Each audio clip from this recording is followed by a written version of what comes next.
नमस्कार YouTube family, तुम्हा सर्वांचं आपल्या या चॅनलमध्ये स्वागत आहे. तर मित्रांनो आणि मैत्रिणींनो, आजपासून आपण एक नवीन लव्ह स्टोरी आपल्या चॅनलवर अपलोड करणार आहे. तर ही लव्ह स्टोरी खूपच छान आणि काहीतरी युनिक असेल. आजकाल यंग जनरेशनमध्ये के ड्रामांची काहीतरी वेगळीच क्रेज आहे. त्यामुळे आपण ही लव्ह स्टोरी आपल्या चॅनलवर अपलोड करत आहोत. चला तर मग जाणून घेऊया या स्टोरीविषयी. ती भारताची, तो कोरियाचा.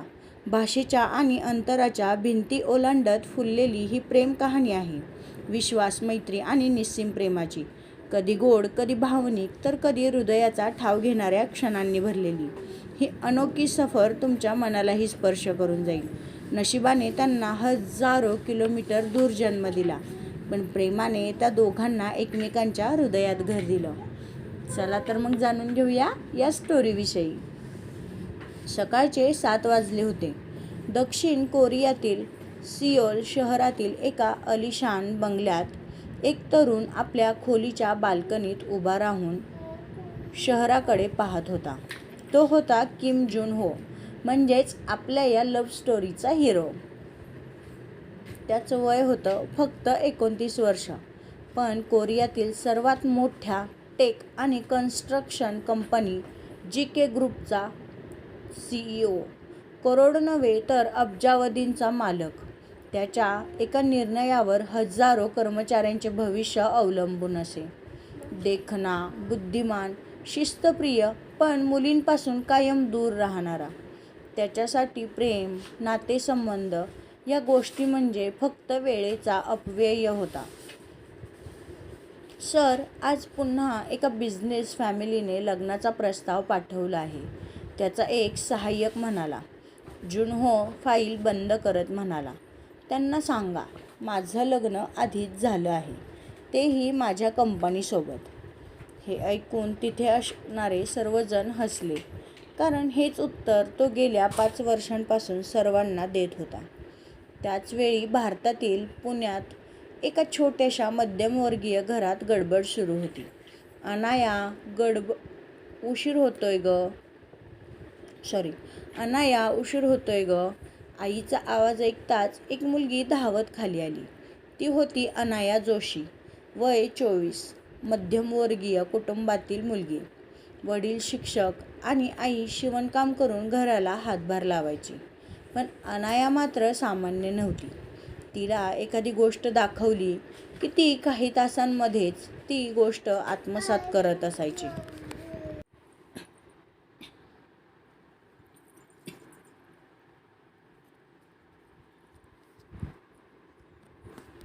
कम्प्युटर कोडिंग, डिझाईन, भाषा, संगीत, स्पोर्ट्स, जे काही ती हातात घ्यायची त्यात ती अगदी पारंगत व्हायची. कॉलेजमध्ये तिला 1 वुमन आर्मी म्हणून ओळखले जायचे. कॉलेजची मुलं तर अगदी तिच्यावर फिदा होती. त्या दिवशी कंपनीत एक मोठी स्पर्धा आयोजित केली होती. काही तासांमध्येच अनायाने संपूर्ण प्रेझेंटेशन तयार करून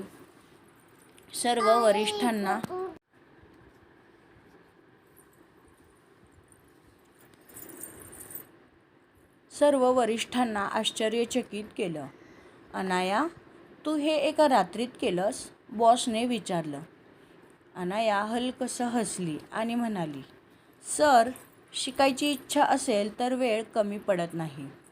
त्याच सायंकाळी कोरियात जीके ग्रुपच्या बोर्ड मीटिंगमध्ये एक मोठी घोषणा झाली. आपली कंपनी आता भारतात नवा प्रोजेक्ट सुरू करणार आहे. सर्वांनीच टाळ्या वाजवल्या. जुनहोने स्क्रीनवर भारताचा नकाशा दाखवला आणि म्हणाला, या प्रोजेक्टचं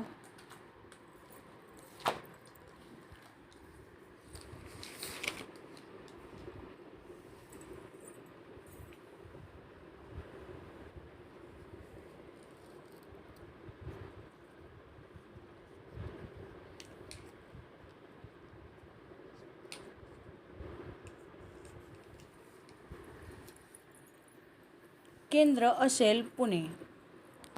त्याच क्षणी भारतातील अनायाच्या कंपनीत देखील ही बातमी आली. कोरियातील जीके ग्रुप भारतात येत आहे. त्यांच्या टीमसोबत काम करण्यासाठी काही निवडक कर्मचाऱ्यांची निवड होणार आहे. अनाया उत्साहाने ती बातमी ऐकत होती आणि पाहत देखील होती. तिला कल्पनाही नव्हती की हजारो किलोमीटर दूर असलेला तो श्रीमंत, कठोर आणि प्रेमापासून दूर राहणारा CEO लवकरच तिचं संपूर्ण आयुष्य बदलणार होता. आणि जुनहोलाही कल्पना नव्हती की एका मध्यमवर्गीय भारतीय मुलीच्या आगमनाने त्याच्या आयुष्यात पहिल्यांदाच भावनांचं वादळ येणार होतं. दुसऱ्या दिवशी सकाळची वेळ होती. जोशी कुटुंबाच्या छोट्याशा पण प्रेमाने भरलेल्या घरात सर्वजण नाश्त्यासाठी एकत्र बसले होते.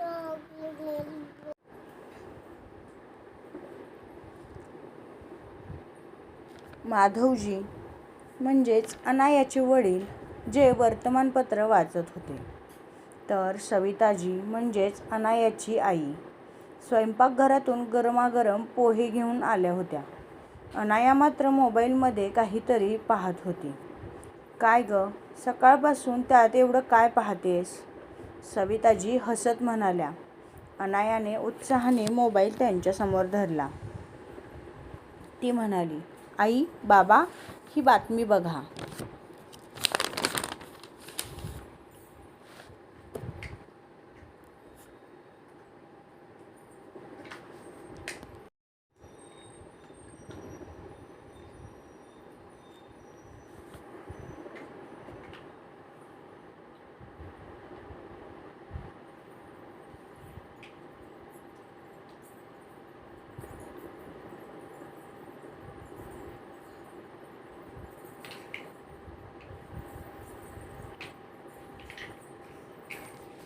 कोरियातील JK ग्रुप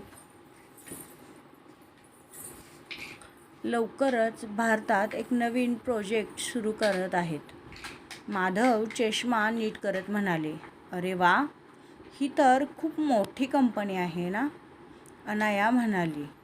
"हो बाबा, आणि आमच्या कंपनीतून काही कर्मचाऱ्यांची निवड होणार आहे त्यांच्यासोबत काम करण्यासाठी." "मग तू अर्ज केलास?" माधव यांनी विचारलं. अनाया क्षणभर थांबली आणि म्हणाली, "अजून नाही." "का?"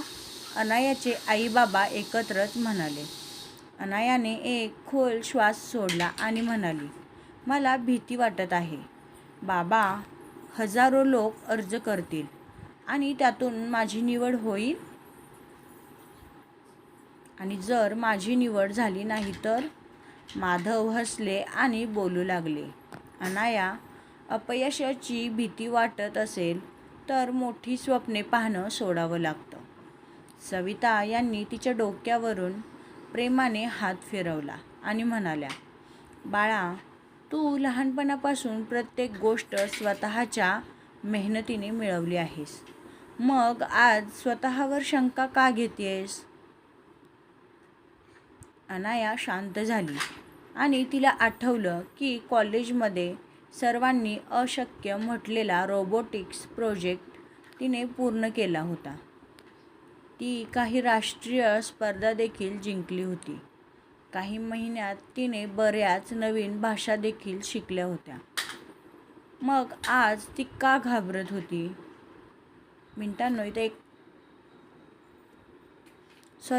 इथे एका मिनिटाचा ब्रेक केला.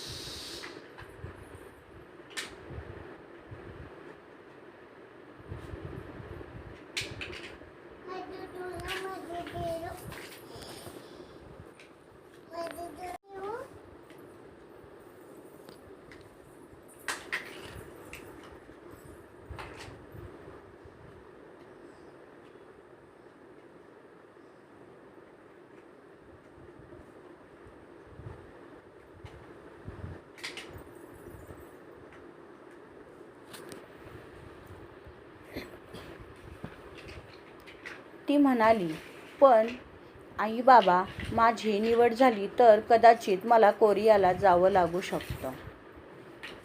हे ऐकताच क्षणभर शांतता पसरते. माधव आणि सविता एकमेकांकडे पाहू लागतात.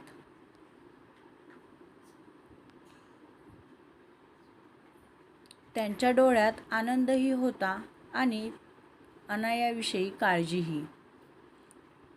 तू खरंच जायला तयार आहेस का?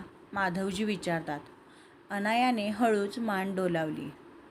ती म्हणाली, हो बाबा, मला जग पाहायचं आहे, काहीतरी मोठं करायचं आहे. माधवजी उठले आणि तिच्या खांद्यावर हात ठेवत म्हणाले, मग जा. अनाया आश्चर्याने त्यांच्याकडे पाहू लागली.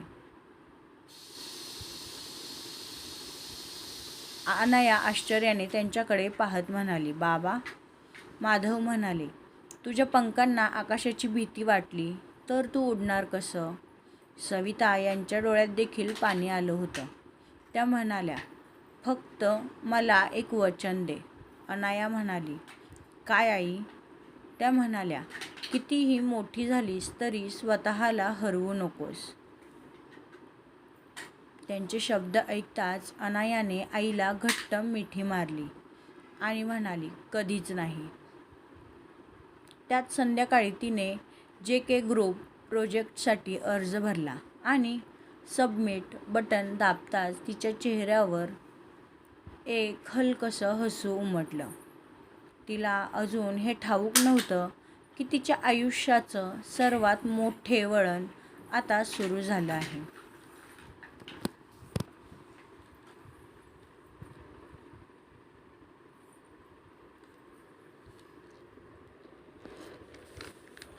इकडे हजारो किलोमीटर दूर सिओलमध्ये किम जुन हो भारतातील निवडलेल्या उमेदवारांची यादी पाहण्याची तयारी करत होता. नशीब हळूहळू दोन अनोळखी व्यक्तींना एकमेकांच्या दिशेने नेत होतं.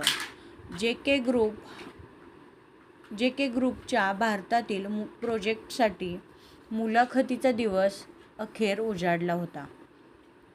अनाया सकाळी लवकरच तयार झाली होती. तिच्या चेहऱ्यावर आत्मविश्वास होता, पण मनात मात्र थोडीशी धाकधूक देखील होती. सविताजी तिच्यासाठी दहीसाखर घेऊन आल्या. हे घे, शुभ होईल. अनाया हसली आणि म्हणाली, आई, मी लहान मुलगी नाही आता, मी मोठी झाली आहे. त्यावर सविताजी म्हणाल्या, माझ्यासाठी तर तू कायमच लहान राहशील.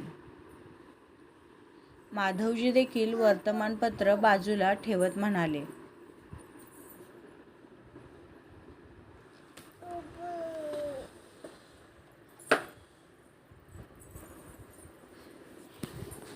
लक्षात ठेव,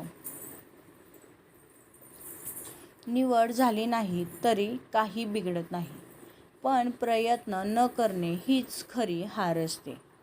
अनायाने दोघांच्या पाया पडून आशीर्वाद घेतला आणि ती घराबाहेर पडली. कंपनीच्या मुख्य कार्यालयात देशभरातून आलेले उमेदवार तिथे उपस्थित होते. सर्वांच्या नजरा स्क्रीनवर खिळल्या होत्या. JK ग्रुपच्या कोरिया मुख्यालयातून थेट ऑनलाईन मुलाखती होणार होत्या. अनायाचा नंबर आला. ती आत्मविश्वासाने आत गेली. तिकडे सिओलमध्ये किम जुन हो आपल्या कॉन्फरन्स रूममध्ये बसला होता.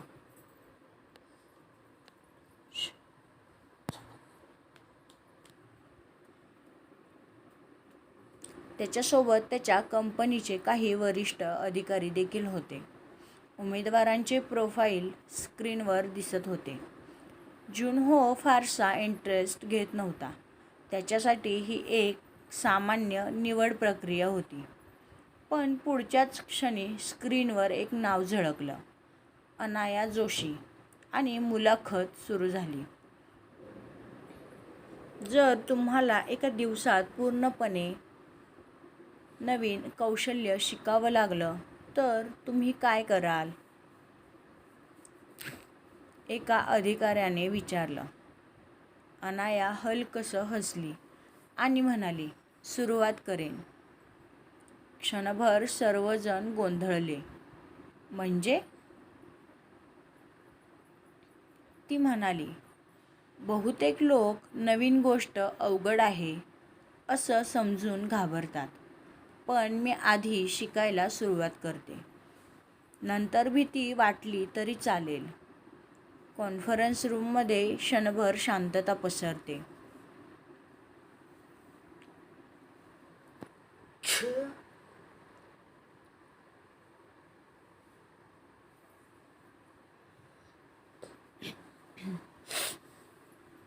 ती म्हणते, आयुष्यात नवीन काहीतरी शिकण्याची संधी प्रत्येकालाच मिळत नाही. त्यामुळे घाबरून किंवा भीती बाळगून काहीही फायदा होत नाही. आणि म्हणूनच मला कोणतीही कौशल्य शिकायला भीती वाटत नाही. आणि नंतर भीती वाटली तरी त्याने फारसा फरक पडत नाही. तिचे हे शब्द ऐकताच जुनहोने पहिल्यांदाच स्क्रीनकडे नीट पाहिलं. त्याच्या चेहऱ्यावर एक हलकसं स्मित उमटलं. इंटरेस्टिंग, तो स्वतःशीच पुटपुटला. लगेचच दुसरा प्रश्न आला. तुमच्या मते यश म्हणजे काय? अनाया थोडी विचार करून म्हणाली, यश म्हणजे फक्त पैसा किंवा पद नाही. तुमच्या यशामुळे तुमच्या कुटुंबाच्या चेहऱ्यावर हसू आलं तरच ते खरं यश. हे ऐकून जुनहोच्या चेहऱ्यावरील स्मित नाहीसं झालं. त्याला स्वतःच्या आयुष्याचा विचार आला. अब्जावधींचा मालक असूनही तो अनेकदा एकटा असायचा. मुलाखत संपली. अनाया बाहेर पडली. तिला वाटत होतं की तिने खूप छान उत्तर दिलं, पण तिची निवड होईल की नाही याची तिला खात्री नव्हती. त्या रात्री सिओलमध्ये जुनहो निवडलेल्या उमेदवारांची यादी पाहत होता. अधिकाऱ्यांनी अनेक नावे सुचवली.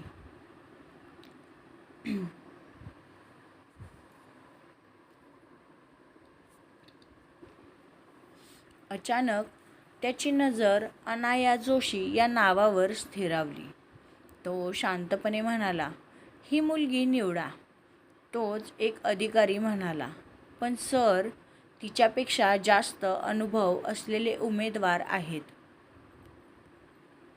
जुनहो फाईल बंद करत थोड्या कठोर आवाजात आणि शब्दात म्हणाला, अनुभव शिकवता येतो, पण जिद्द आणि विचार करण्याची पद्धत शिकवता येत नाही. एवढं बोलून तो तिथून निघून गेला. 2 दिवसांनी अनाया तिच्या ऑफिसमध्ये काम करत असताना अचानक तिच्या मोबाईलवर एक कॉल आला. मिस अनाया जोशी? ती उत्तरली, येस. पलीकडून आवाज आला, congratulations, you have been selected for JK group international project.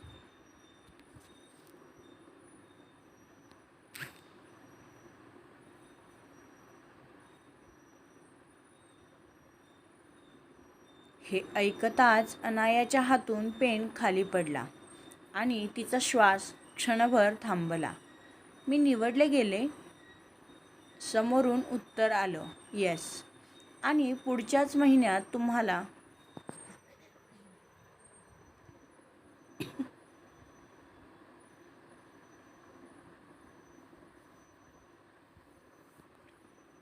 सिओलला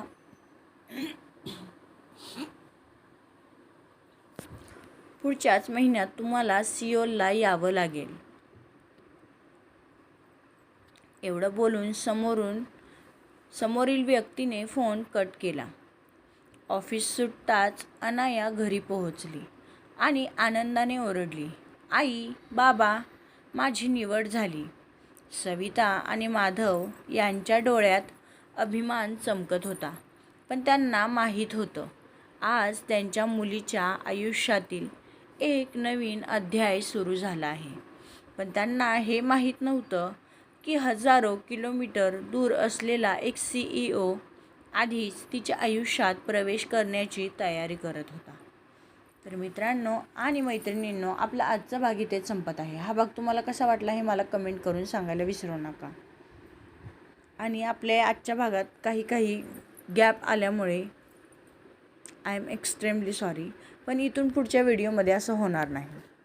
त्याचबरोबर आपल्या या चॅनेलला लाईक, शेअर आणि सबस्क्राईब करायला विसरू नका. तुमचा एक लाईक, शेअर आणि सबस्क्राईब हा माझ्यासाठी अगदी उत्साहासारखाच आहे. त्यामुळे प्लीज आपल्या या चॅनेलला जास्तीत जास्त लाईक, शेअर आणि सबस्क्राईब करा. चला तर मग भेटूया पुढच्या भागात. तोपर्यंत बाय बाय.